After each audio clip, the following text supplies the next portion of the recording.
Yap, ini terlintas di pikiran gua hari ini. Apa bedanya antara gosip, gibah, dan membaca pola pikir? Ya, jadi seringkali kalau kita lagi ngobrol sama orang, kemudian kan tetap ngomongin orang ya, betul nggak? Tapi kelihatan ada perbedaan nih antara gosip, gibah, dan membaca pola pikir. Dan ini kayaknya gua alamin langsung ya. Dari mana ini bisa dibilang seperti gibah? Dari mana dibilang gosip atau dibilang membaca pola pikir? Jadi bedanya begini, ini pemikiran gue aja ya teman-teman ya. Yang pertama kalau gosip kita ngomongin orang ya, which is kehidupannya, kebiasaannya, udah sampai situ. Ya mungkin punya anak berapa, punya hobi apa gitu, ya udah begitu aja. Begitu larinya ke gibah, biasanya dia akan ngomonginnya kejelekan dari hobinya, kejelekan dari anaknya, kejelekan dari kebiasaannya.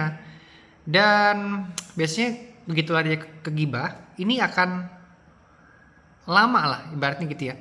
Akan lama diomonginnya dan sangat menyenangkan ya, karena kita ngomongin soal gibah itu akan merasa lebih tinggi dari orang lain, dari posisi hati kitanya, oke? Terus itu salah apa bener? Nggak apa-apa sih menurut gua, oke-oke aja ya. Cuman ada konsekuensi, lu akan kecanduan dan tidak akan belajar sesuatu dari sana. Itu poinnya.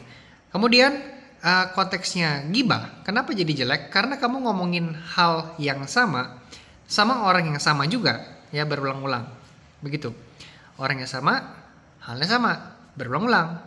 Dan itu seperti menyenangkan aja gitu kesana gitu. Nah, next adalah membaca pola pikir ya. Di sini juga sebenarnya mirip-mirip sih.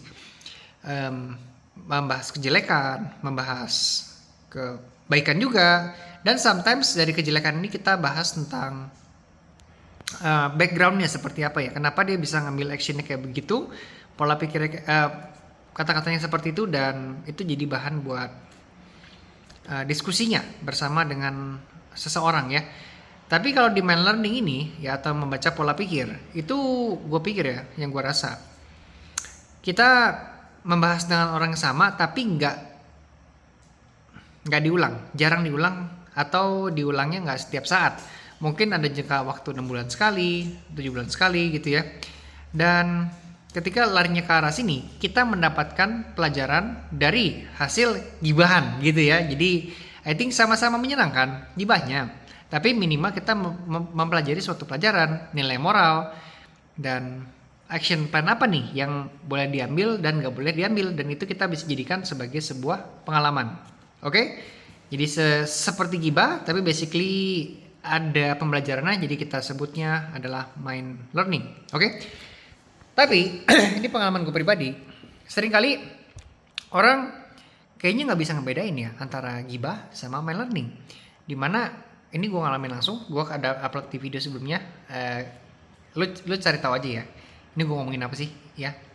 Jadi secara simpel aja, di video sebelumnya gue udah bahas tentang gue lagi bahas mind learning sama karyawan yang baru rekrutmen. Gue cerita nih tentang pengalaman toko, gue sebutin juga pengalaman toko kita seperti apa, pelakunya siapa, apa yang dilakukan, hasilnya seperti apa, dan akhirnya gimana. Gue cerita juga backgroundnya seperti apa, biar ini orang tahu bahwa kehidupan orang ini seperti apa, dan sehingga lu harus memperlakukan seperti apa. Gue cerita komplit ya, tapi ditangkapnya sebagai sebuah gibah di situ. Ya nggak apa-apa juga sih, tapi kan akhirnya jadi ini ya, maksudnya apa, larinya kemana, gitu poinnya. So pembelajaran dari sini, ada bagusnya kita di awal kalau memang ingin melakukan namanya mind learning, pertama sama orang yang tepat ya, sama orang yang sudah kenal sama kita, sehingga kita sama dia itu sefrekuensi cara ngobrolnya. Kalau sama orang baru, salahnya gue adalah gue maksudnya mind learning tapi dia nangkapnya adalah gibah gitu, jadinya kita nggak nyambung. Oke? Itu pelajaran dari gue pribadi. So apa yang gue sharing kali ini semoga bermanfaat, dan itu adalah part dari wellness coach. Kenapa? Karena relationship itu baru bisa terjalin lama kalau kita punya chemistry sama orang yang cocok. Dan dengan relationship yang oke, itu bisa melahirkan kesehatan mental dan kita akan lebih bahagia bersama dia. Itu sih menurut gua. Menurut lo gimana? Komen di bawah ya tentang pendapat gua di video kali ini. Oke, thank you Fit Squad. Sampai jumpa di video berikutnya.